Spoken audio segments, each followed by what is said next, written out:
Well, we promised you guys an interactive technical discussion today, and so we'll be taking some live questions from our viewers. We are going to, I think, go to video while we move locations out by the vehicle. So we'll rejoin you in a few minutes. Hey guys, welcome back to another episode of Aptera Reboot. Today we're going to be watching the Elaphe Motors and Aptera webinar presentation. This was recorded earlier today. Unfortunately, I got home a little bit late. I work full time, and I took most of today off. I had some stuff that I had to take care of early in the morning, but I did take most of the day off. Unfortunately, by the time I got home and set up everything, the presentation had already started. So this is about maybe 15 minutes into the presentation. I don't think we missed very much. If somebody does have a complete version of this, it would be nice if they would put it out.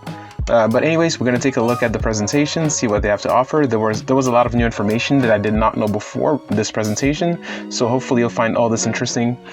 They go over all the details as far as which motors are being used, their functionalities, durability, future plans. There's a lot of information in here that you guys are going to enjoy. Remember guys, I work full-time and this is a one-man band, so I'm the editor, I am the audio guy, I am the researcher, so any help you can give, I appreciate it. So if you would, please hit that like button, hit the subscribe button, hit that notification bell for more information. Again, so long as there's support for this, I'm going to keep doing working on Aptera because I think it's a very important project. It's probably one of the best EV projects I've seen since Tesla, honestly. And I think it's also a great investment opportunity. So if you guys, those of you who are in the position to invest anything, and actually Aptera makes it very easy for just about everyone to invest. Again, this is not financial advice, but for me personally, I do find Aptera to be a very compelling project, and I want to be a part of that. And don't forget, guys, please visit me on Patreon. If you can, please support me there. Also, I just started a TeeSpring account, so if you wanted to get some merchandise, if you wanted to get some Aptera Reboot merchandise, you can take a look at that site. All these links are going to be in the description, so if you're interested in helping me out if you're interested in helping out the channel in any of these ways, just select whichever one is best for you. And at the end of the presentation, I'll just go over a couple of quick things that I want to highlight, and in a future episode, I'll go over some of the information in more detail. But this is going to be a fairly long presentation. I want to keep this as short as possible. So stay tuned at the end for some quick highlights. The people participating in this presentation are Steve and Chris from Aptera, and Gotovac and Lempik of Elaphe Motors. Sorry if I mispronounced any of the names. All right, so now on with the show. Okay.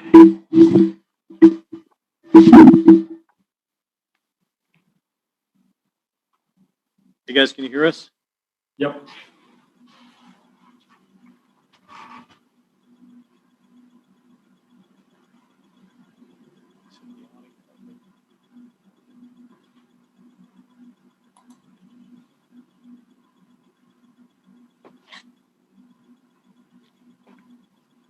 Okay. So one of the questions is, which motor size is Aptera using? Small or S or M size? Small or medium size? And we're in. Okay. So we're using one of your smaller motors, right? The M700. Aptera is using the medium size, but it's modified for Aptera specific needs. So it's custom and it's very tailored to the specifics of the vehicle. Okay, great, thank you. Now, how does a motor optimize efficiencies through driving the dynamic needs for power and regen? Well, it's I would say it's a relatively complicated process. We have proprietary software that we have developed for optimization, and it's a combination of two things. So one thing is having an underlying technology which is energy efficient. So we have an active part, what we call the electromagnetic part of the motor, which is both efficient in terms of converting electrical energy to mechanical, as well as very efficient in taking out the heat, so it doesn't heat up.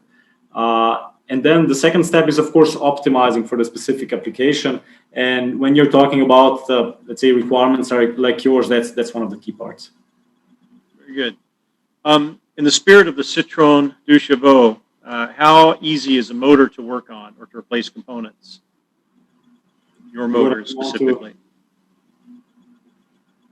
I don't imagine there's much really serviceable on it other than the brake pads. Yeah, so there is a special design. So from the motor perspective, you can detach the rotor, without huge problems, and then you can do the servicing on the brake pads. So this is from the integration perspective.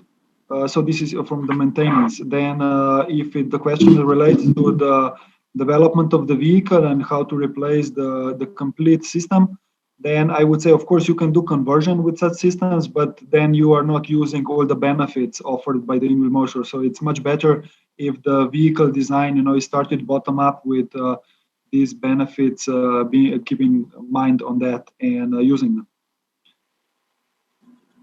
Thank you. Next question. Could you elaborate on why Aptera chose this specific point of power, 50 kilowatts? What are the trade-offs? What would be better? Yeah, I mean, we were really just looking for a power equation per wheel that got us brisk acceleration and got us into the greatest efficiency band that we thought we could be at for highway speed travel. It's great that Elaphe already had a package that was very close to our needs, so we just worked with them through the details on what that motor package would look like. And after we did that, then we said, okay, how do we make that motor package even more efficient for production? And that's the efforts that we're going through now is making that great 50 kilowatt powered per wheel motor the most efficient it can be for our production needs. Yeah, F over M equals acceleration. And so we wanted the same F, if you will, of some of the modern vehicles that are quite brisk. And that worked out to the amount of force that can be generated with 150 kilowatts. So, I'll tell you, testing around the parking lot, it's fast. Like our 3-wheel drive package that we have on the Aptera Noir behind me, it's fast. I have a very fast electric vehicle myself that I drive on a daily basis, and the Aptera is significantly faster to the point that you have to warn people if you're taking them out because it's quite shocking. yeah, we can't wait for Jan to drive it. Yeah, I think it will be, both the acceleration in lateral direction, but also angular acceleration. I expect it will be terrific because I still remember the test drives from 10 years back, with the first Aptera. It was like a go-kart, I would never expect that it can go that fast in curves. And I think now, with even more torque, and I think this will be really superior from this maneuverability perspective. So looking forward to testing. What's the operating temperature range of the motor? Yeah, so we design and test to minus 40 degrees Celsius. Sorry, guys, I don't know the conversion to Fahrenheit.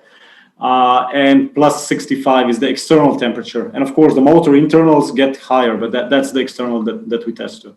And this is coming directly out of automotive standards because, to some extent, the requirements in automotive are in terms of, the temperature range even more difficult than aerospace, because you have to design for all sorts of different scenarios. And we were just discussing with a colleague, and he said he's quite experienced. He used to work in one of the premium EV makers, and he said, if you build a car with aerospace grade materials, you're not going to last too long because show me one runway which allows salt being put on it. So I'm sure that you appreciate that. I think one of you is a pilot, right? So I'm sure you appreciate that. That's a really good point.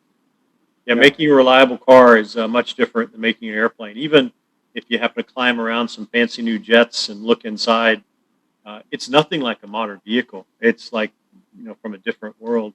One of the questions is, I'll answer this one. Are the motors only air-cooled or are there fluids? They're liquid-cooled. You design a liquid-cooled motor.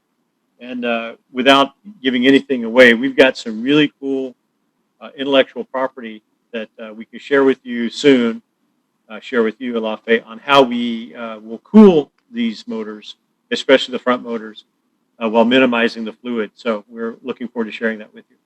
See, we're already providing freedom for innovation. So,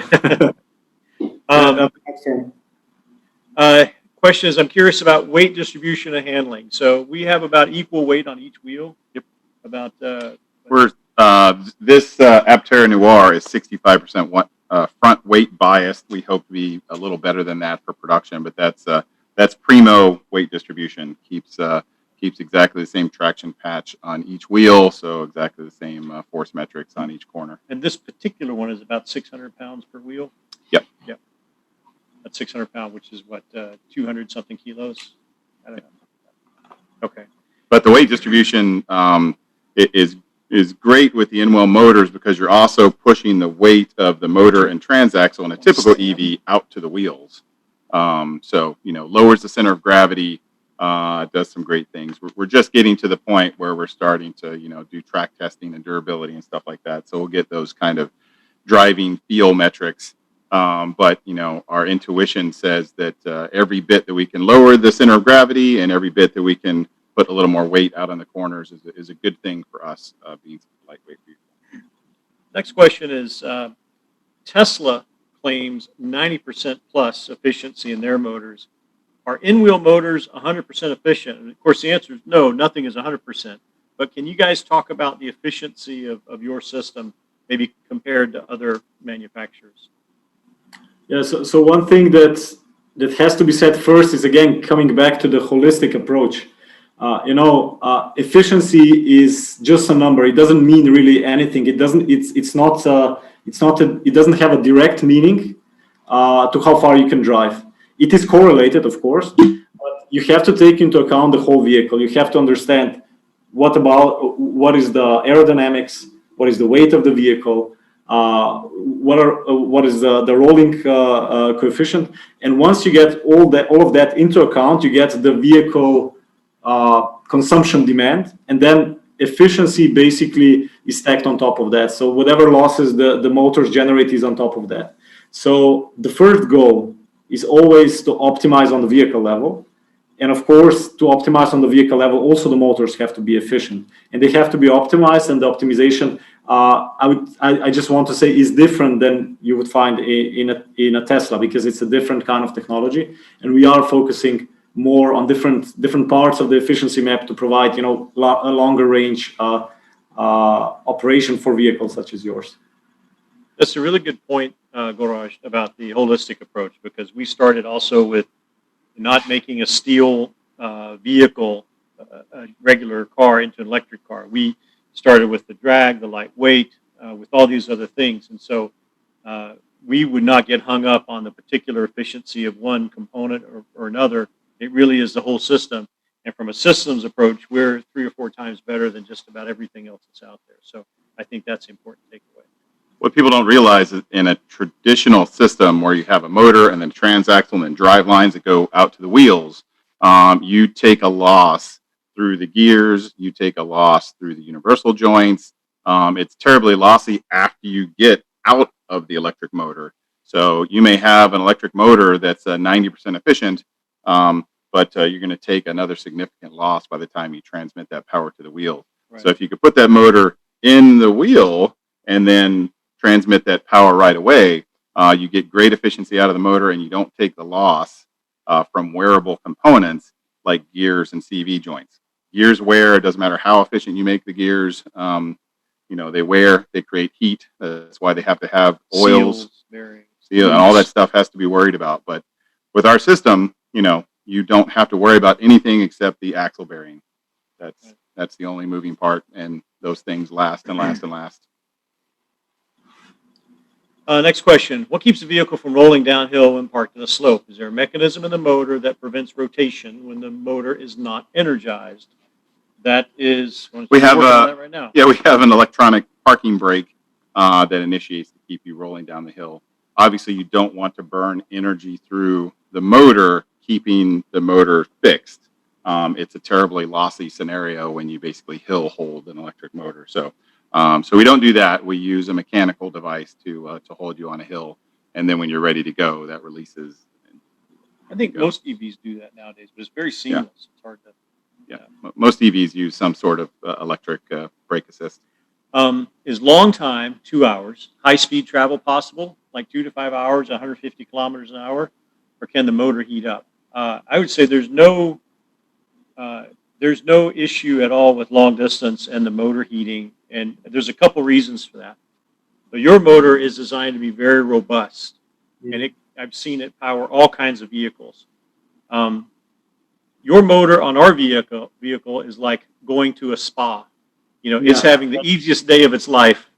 It's just there, it's getting massaged, just having tea. And so at steady state, even on an 8% grade, it's very few kilowatts that are being used. And then the waste heat, of course, is a very tiny proportion of that.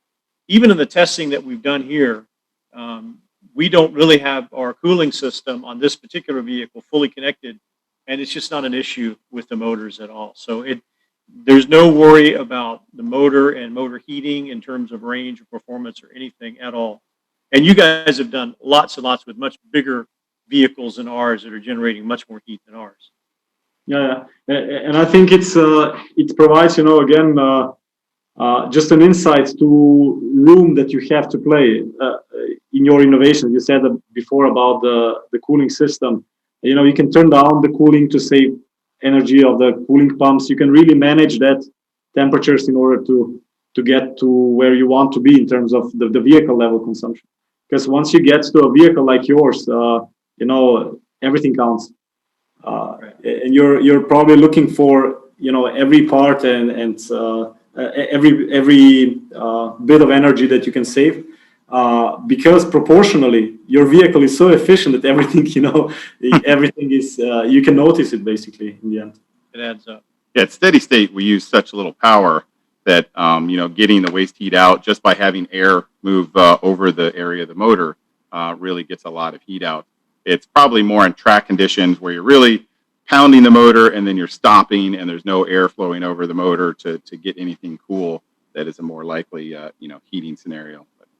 But I'm also interested to see, Steve and Chris, when you get to high speed efficiency testing, as a vehicle, because I also drive an EV, and you really don't want to be traveling long distance at high speeds.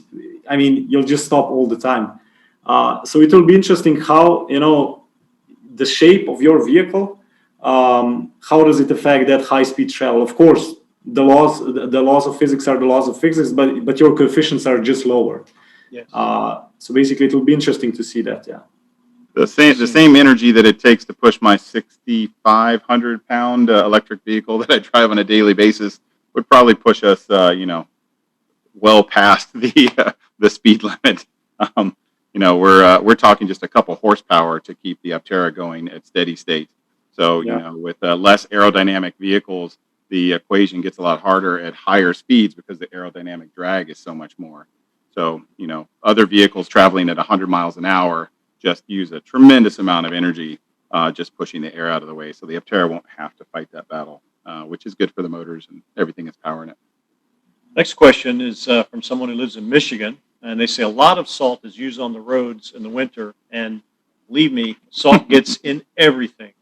You mentioned water testing, but has that included salt water testing? And of course, we've already addressed cold testing with your video. Yes, it did include. So we had a salt mist test and several tests of like that. So you cannot prevent it penetrating inside, but there are additional barriers with its specific functions to cover this kind of scenarios. Yeah, so there's a specific standard test actually that's usually just done as a standalone test, which we do as a follow-up test to durability testing. And we take the motor after durability testing, we heat it up, and then we dip it in very cold, so -degrees Celsius, cold, very salty water. So just a few degrees below zero.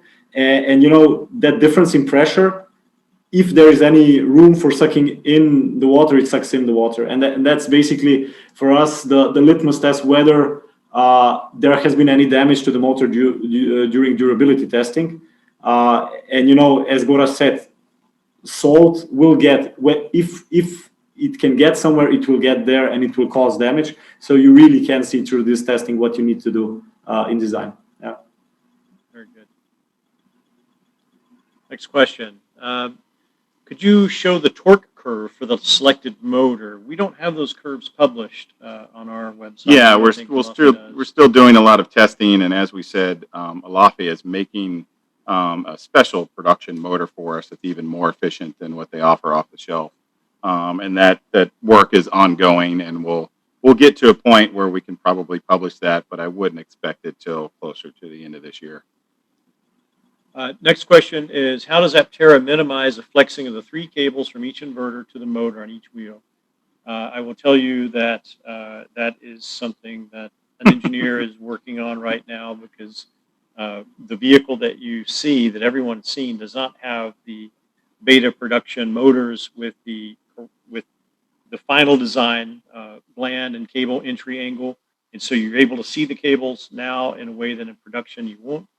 And so it is the motor, the orientation is being changed, I believe, in a way to minimize the twisting altogether of the cables. So it won't be like what you see here. Yeah, aerodynamics is obviously of utmost importance. So getting those cables routed into the proper aerodynamic foil arms, so we can have the least amount of drag possible, is the efforts that we're going through now. But that has a lot to do with the new motor design that we're working with Elaphe on, and how we route those cables out of the motor and then into a package that gets it somewhere. Protection. Are the motors are not protected by the suspension of the car. How do you protect it against vibrations? Okay, this is a great question for you guys. You've tested the motor in all these different durability testing scenarios, on gravel, on bumpy roads, on everything. Can you talk a little bit about the vibration on the motor that you've tested? Yeah, definitely. So you have to test. First, the loads are similar to the loads on hub bearings, anyways, and there are scenarios and load cycles that you can apply, and then you can put this random vibration accelerated tested for vibration, and then on top of that you put specific shock tests, which was 100G in different orientations of motor. So you put it with the axle down or in radial direction, and you do this kind of testing, and then some real testing also on the vehicle. Maybe Goras, you can add something here. It's a combination of design and then validation. I think what people need to understand, and I'm sure many of your viewers do, this is not the first electronic component that's been put into the wheel, right? So, companies are today developing electronic components for very interesting future use, but also in the past. So not just in-wheel motors, but brake-by-wire components and similar things. But also in the past, sensors have been put in the wheel, and also electronic parking brakes and so on. So it's not new what kind of loads are applicable in terms of durability, and especially fatigue in terms of materials. So if you just go and look at those standards, and they are very, very clear in terms of where it comes from, and you can do the testing and you can find out what your component does. And that's basically, a lot of people say, okay, what happens in that case? But it's definitely not the biggest challenge in developing an in-wheel motor. There's so many simulation tools that give you very, very accurate results if you put it in the hand of the right team. It's definitely not the hardest thing to design. So in terms of shocks, I would also say our motor is designed maybe differently to how some people imagine it. Actually, we design it in a way that the loads are not actually going through the motor. They are going through its bearing, but they're basically leaving alone all of the motor parts. So the motor is just suspended there. Yes, it carries its own weight, but it does not carry the vehicle. So it just feels the vibrations, not the forces. Another question from a viewer is there any risk of damage from monster potholes? Short answer is yes. If you damage your wheel, then the first thing is, borderline, when you damage your wheel, you won't damage your motor. Right. But if you go, we don't have potholes like this in Europe, at least not the roads I have driven, but I've been in Michigan enough times to know that there are holes in the US which are monster potholes.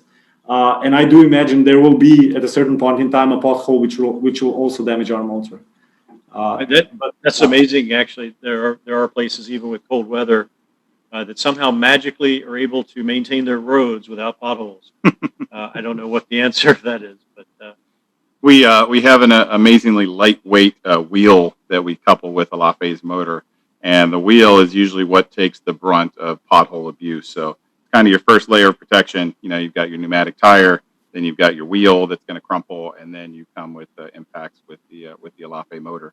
But you know, you saw from some of their videos the drop test and other durability stuff they've done. So you know, an 1,800-pound vehicle is going to take a pothole a lot differently than a 6,500-pound vehicle. So I would expect that we're going to fare very well in those aggressive type of scenarios. And even in those scenarios, you would never have the same G-force imparted onto the motor through the tire and then the wheel versus the drop tests that you've done. So I can't imagine that ever happening, really. But who knows? Yeah, it's interesting. You know, that drop test was actually done to ensure that there is no hidden damage if there is some mishandling in the assembly of the motor. So the test that you are referring to is a shock test. You know, the 100G. That's, you know, just exaggerating, you know, the possible real case situation. Oh, that's great to know. Great. Let's see. Can you show the actual motor and point out aspects of it? Okay, so I'm going to go point out some of the aspects of your motor right over here. So we happen to have one right here. So you can see this is the rear wheel. This vehicle has all-wheel drive, and got the three-phase wires coming out. We've got the coolant lines blocked off because we've got it filled with coolant. We're not doing that on the front wheels, but the back wheels we are. And it's just held on with 4 bolts. Yeah, the interesting thing about the configuration of the in-wheel motor is that all the forces to the motor actually come through the axle bearing that is on the 4 bolts on the swing arm or the upright. So the actual motor that you see, the green part in the videos, isn't taking any load. All the loads are transmitted through the axle bearing there. Yeah, the only thing basically that we need to take care of, you know, electric motors, they have gaps. They have gaps between the static part and the rotating part. That's basically where the magnetic field is generating the torque. What we need to ensure through testing is that this gap does not close. And you know, as simple as it sounds, it is something that is a challenge, but at least it's a very, very, you know, tangible challenge that you can solve through engineering. Very good. Our next question. What determines the top speed achievable by the motor? This is a question for you, Baraj. Yeah, so on one side, you can dimension the motor and optimize it for more or less any speed you want, you know. So you can go high voltage and low number of serial connections inside the motor of how you connect the phases, and you can reach very high speed. But that means that if you want to at the same time have a motor that gives a lot of torque, you will also have to have high current. And then you want to actually optimize the whole system of the inverter plus the motor in such a way that you get both high speed, the speed that you need, and the torque that you need. So there are, you know, either compromises or you optimize it for that specific purpose. The thing here is that it's a direct drive, so no gears, and especially no switching gears, you know, first gear, second gear, and so on. So with the fixed gear ratio, you always have these ratios that you know, you have to do both the torque and the speed, or the voltage and the current. Somebody had a question on the cooling fluids that we're using for the motor in this instance, and Steve's been working on the fluid cooling systems. Yeah, at present, the coolant is just a glycol solution, like any common coolant. We're not using a dielectric oil or anything like that. Another question is, is there any kind of preventative maintenance or ongoing maintenance or maintenance intervals that these motors need to see over time? Elaphe, maybe your comments on what the suggestions are for this, the lifetime of these motors. Yeah, I think it slightly varies among different motors that we have, but I think the target is 30,000 kilometers, so like a bit less than 20,000 miles for replacing the seals. But Goras, please correct me if I'm wrong. It's double that. So it's double that amount. That is the replacement. However, right now we are trying to be on the safe side. In the future, we are, so at least conceptually, we are going in the direction of not needing to replace the seals. So basically to have a maintenance-less motor. Today we are not there yet, so we would not recommend driving for too long without replacing the seals. Yeah, one of the great things about having such an efficient or a platform focused on efficiency is that driving for efficiency also helps things like the seals. An inefficient seal is one that's creating heat and is breaking down over time. So we don't want that in our production motor. We want something that creates no heat and has no drag, but still keeps the motor safe. So, you know, our perfect seal is one that doesn't have any friction and thus would last a lifetime.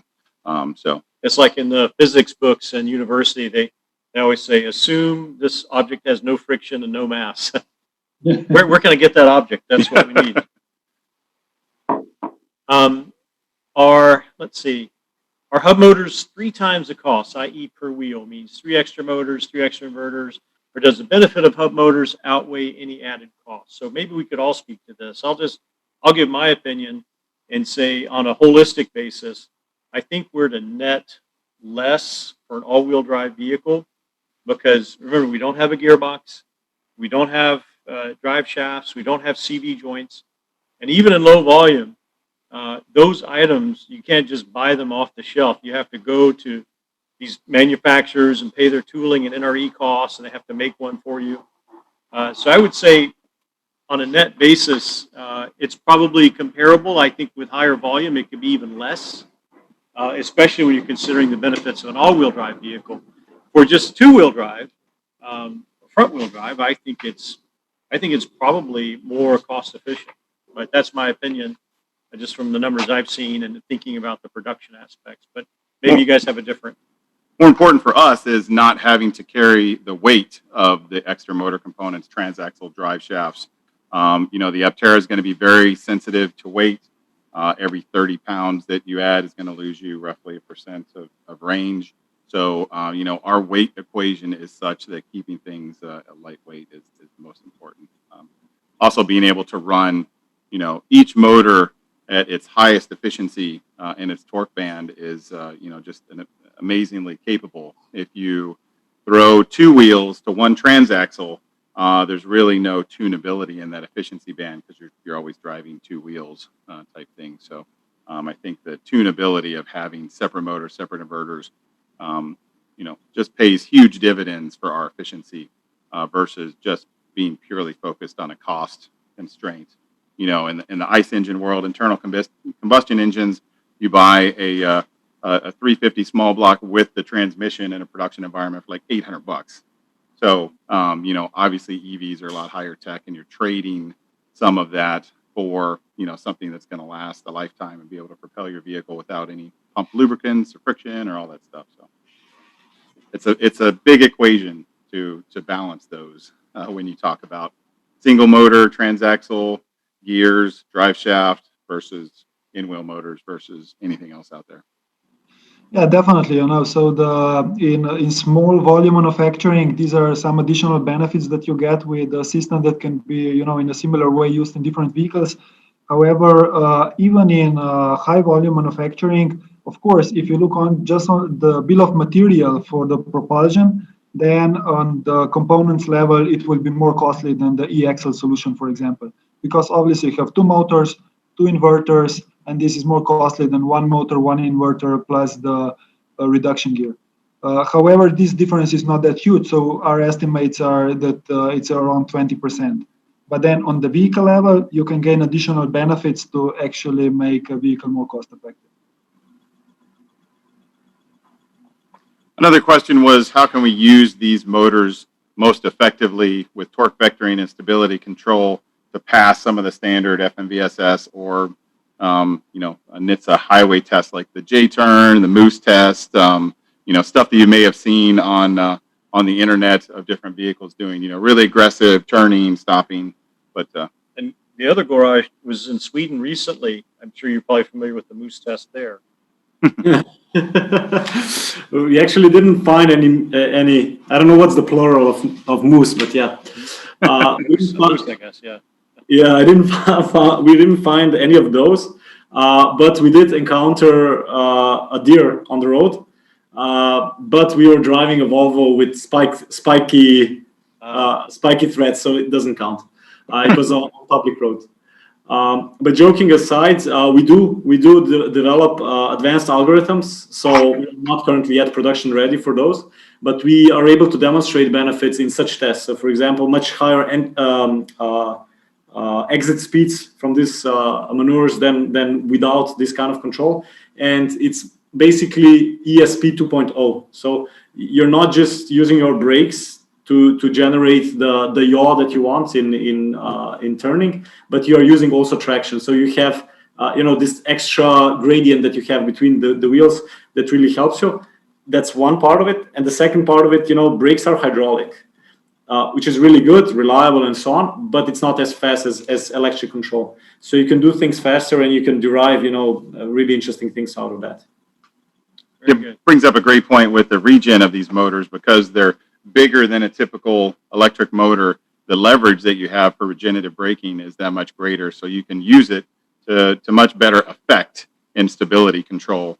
Because if you're familiar with EVs, one pedal driving, you let off the gas pedal and the motor regens to bring you to a stop, versus letting off the gas pedal and then pushing a hydraulic brake pedal to stop you. But that also relates to the stability control, in that the three different motors can effectively brake themselves to get your vehicle into the position that you want it to be, which is great for snow and ice and moose tests and whatever else you want to throw at the Aptera. Yeah, split mu testing, for example, is really interesting when you have side-by-side comparison, vehicle with or without independent wheel drive. One is just it uses brakes, so you can see how the brakes are working tirelessly to bring it up the hill on split mu, whereas an in-wheel vehicle just goes. So it's really such a contrast in those kind of again fringe scenarios. Well, how will we do a split mu on a three-wheeler? We'll have to invent a new procedure, so it's front and back. The torque vectoring also can relate to steering situations, like when you're in a parking lot and things like that.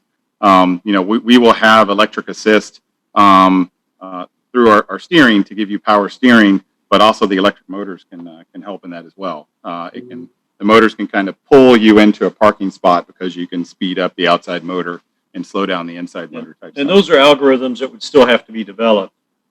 So we talked about that when we were in Slovenia, but to answer the question, we are planning on having the electric power steering specifically for ADAS, and we'd be able to achieve that. And torque vectoring is something that's an ongoing process. It just adds a little nicety. Same thing with wheel control like that too. You can do fun things like lane keep in a regular vehicle. The power assist in your steering rack or your steering column turns the wheel for you to keep you centered in the lane. But if you have crisp wheel control and torque vectoring, you can, without moving the steering wheel, speed up a wheel, slow down a wheel, and you can keep yourself in the lane without having to turn the physical wheel. So, there's a world of fun we're going to have over the next 9 months working on those algorithms with Elaphe and that sort of stuff. But the possibilities are limitless. What you've probably seen most of is like the tank turns, spinning the vehicle around on a dime. That's the easy stuff. The harder stuff is, what we're talking about. Having crisp digital control of every wheel, basically the possibilities are limited to the algorithms. Yep. Yeah. So the tank turn you saw before on one of the videos, I think it was just an idea of an engineer one evening, and the next morning this video was taken. So it's some things are really simple. Of course, you don't want to put that software on the road, but functionally to do it, yeah. quite easy. One of the questions are we using silicon carbide or gallium nitride in our inverters? Say not yet, but I know we've talked about some of the new efficient semiconductors that are out there, and I don't think we're not talking publicly about what that roadmap is, but is there anything you guys want to share on that? It is, yeah, go ahead. Maybe you can. Sure. So, I mean, definitely silicon carbide is a trend. The first one we did was in 2014 with Fraunhofer ISB and some other partners. I think we used Fairchild chips for that. It was actually a near wheel motor that we did with on the motor inverter based on silicon carbide technology. So we went to higher PWM frequencies and demonstrated that it's feasible and that you can get a nicer current shape. So you reduce the current ripple, and by this you improve the efficiency. However, we have to use technologies that are available, and that we don't want to invent in all the areas, because simply we are focused on motors and the power electronics control algorithms and vehicle control unit, hardware and software. So it's a lot of challenges. And then we take the hardware of the power electronics that's already available. And from that perspective is obviously also the choice of a vehicle maker of what they favorize as the most important characteristics, and then the development can target that's specific technologies. So the knowledge is here, and it can be done. It just has to be placed in a suitable time. Otherwise, you can always just constantly innovate something new, but you don't get anything to the market. So we have to select technologies that we can put on the road in a reasonable time. It's an exciting time to be in EV with so many new technologies coming out. Last question. Last question is will the owners of Aptera have any influence in these torque vectoring algorithms and how to set their own tasks? Kind of user selectability, stability control. Probably not in any safety critical aspects, but yeah, I could certainly see fun things like putting it in donut mode so you can impress your friends or Annoy your neighbors. Or annoy your neighbors. But yeah, there's lots of fun things that can be done with that may be kind of parlor tricks. But in general, our aspiration is to just make the vehicle as stable and safe as possible and comfortable to drive and spirited. I want to thank you guys. As we wrap up here, are there any thoughts on the future? What will it hold for Elaphe or the EV industry?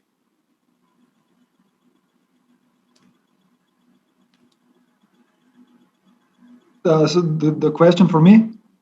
Yeah, for us. Just talking about the future, if you guys have any closing comments on how Aptera and Elaphe are going to make the world a better place.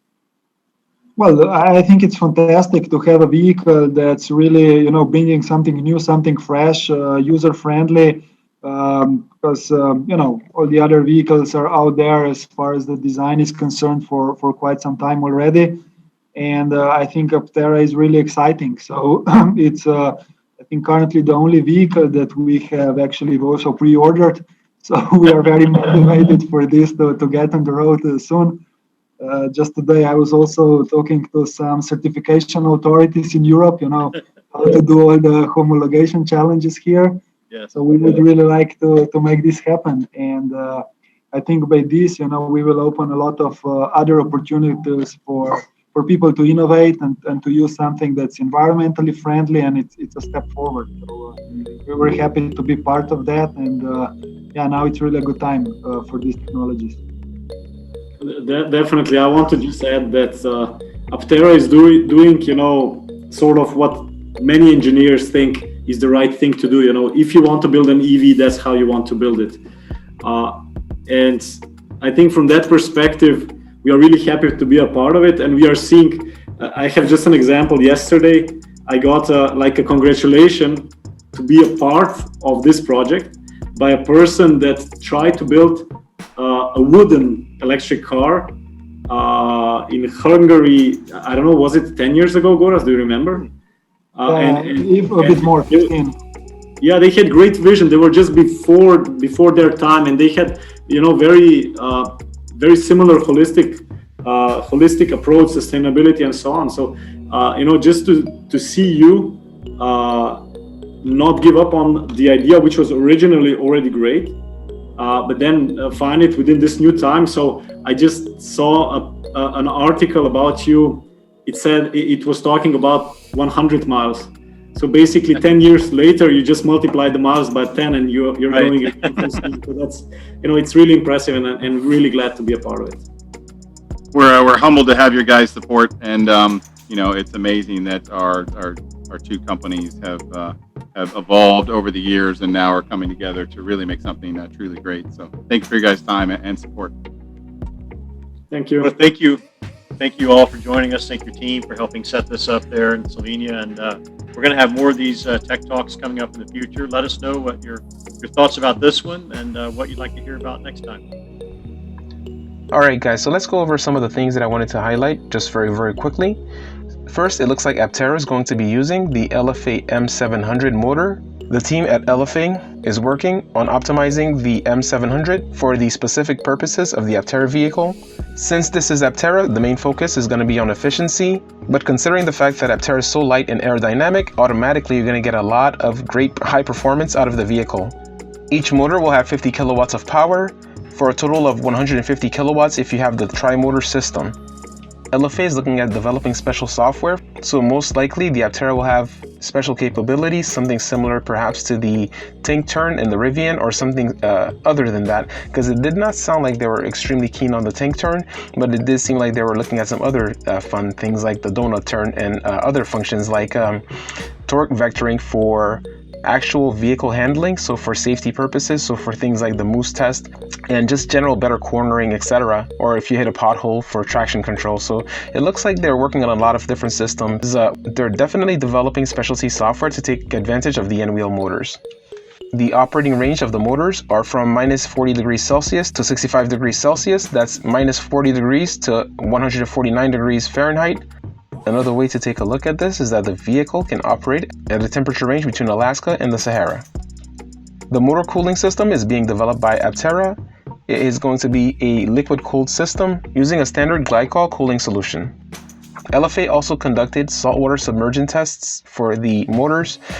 Quick explanation on how that was done is that the vehicles were put through a high performance test, and then afterwards the motors were immersed in cold temperature as well as saltwater solutions.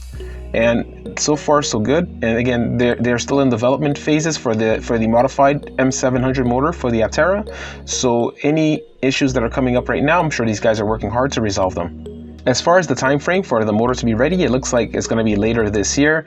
So there might be a chance that the production date might be pushed back perhaps to, at the earliest, the end of the year.